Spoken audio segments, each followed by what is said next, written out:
আমাদের ফেসিবাদী সরকার হাসিনা পতনের পর পতন হয়ে ইন্ডিয়া যাওয়ার পর থেকে কি শুরু হয়েছে বাংলাদেশ বর্ডারে?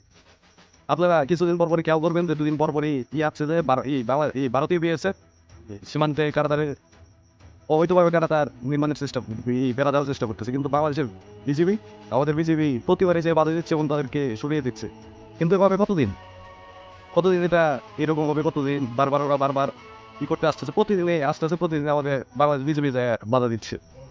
আবার ভারতীয় স্বরাষ্ট্রমন্ত্রী অমিত শাহ কালকে বক্তব্য দিচ্ছে যে বাংলাদেশিদের ঝুলে মারা হবে। এর মধ্যে ওরা কি বোঝাতে চাচ্ছে? আর আমাদের অন্তর্বর্তী সরকার কেন এগুলোর বিরুদ্ধে কোনো পদক্ষেপ নিতেছে না, বা কেন এই ধরনের ভাষণ বা বক্তব্য আর বিএসএফের এই ধরনের উপগ্রহকে আচরণের প্রতিবাদ করতেছে না? এর প্রতিবাদ কে করবে? বাংলাদেশের সাধারণ জনগণ? আপনারা যদি না পারেন তাহলে বলেন, বাংলাদেশের সাধারণ জনগণ যে কোনো সময় যে কোনো অর্থে যে কোনো দেশের সাথে এর প্রতিবাদ করার জন্য প্রস্তুত আছে। আর হ্যাঁ, আমাদের বাংলাদেশ বর্ডার বিজিবি এরা অত্যন্ত চৌকস এবং শক্তিশালী একটি বাহিনী। আমাদের বাংলাদেশ সাধারণ জনগণের এদের প্রতি সম্পূর্ণ আস্থা আছে, কিন্তু এভাবে প্রতিনিয়ত সকালে বাধা দিয়ে ওরা রাতে এই বেড়া নির্মাণ করতে আসে, রাতে বাধা দিবে ওরা সকালে এই বেড়া নির্মাণ করতে আসে।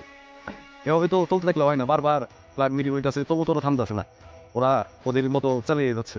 এভাবে শুধু বাধা দিব, ওরা যাবো আবার আসবো, আবার বাধা দিব, এভাবে কত দিব? যুদ্ধ তো ঘরে আসতেছে, বিএসএফ বিজিবি তো যে কোনো সময় যুদ্ধ লেগে যেতে পারে। এগুলো এ বিষয়ে আমাদের সংবাদপত্রের মাধ্যমে আমরা যে নিউজ পাই সেগুলোই এরকম নিউজ পাচ্ছি। কেন আপনাদের আমাদের অন্তর্বর্তীকালীন সরকার কি এই ধরনের কোনো নিউজ পাইতেছে না? অবশ্যই তাদের কাছে এর থেকে বড় ধরনের নিউজ আছে, কিন্তু তারা এই বিষয়ে কোনো আর কথা বলতেছে না, বা ভারতীয় ব্যক্তিগতভাবেই এর প্রতিবাদ জানাইতেছে। ভাই, এর মানে কি বোঝাতে চাচ্ছেন আপনারা?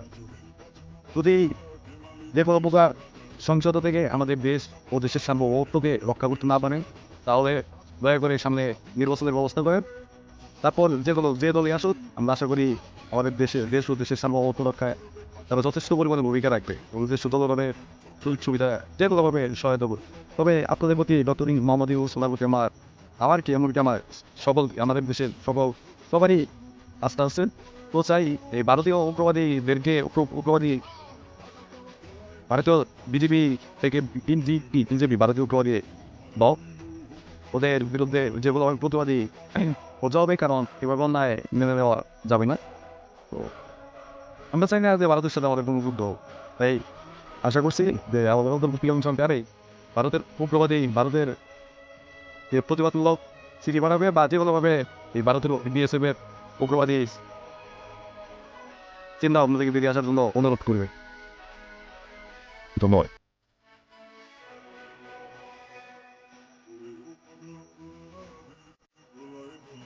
এখন নাকি মুখে বলা মনে করতেছে যে আমাদের অন্তর্বর্তীকালীন সরকারের ভিতর অনেকে আওয়ামী লীগের প্রেতত্বা ভর করে আছে, এখনো আছে, ও উপদেশটা ভিতরেও আওয়ামী লীগের প্রেতত্বা আছে কিছু। তো সে বিষয়ে কথা উল্লেখ করে আমি আপনাদেরকে শুধু একটা বিষয় জানাতে চাই যে পাগলা ভোলা দে রে দে দোলায় দোলা, কারো ভোলা জোরসে ধরে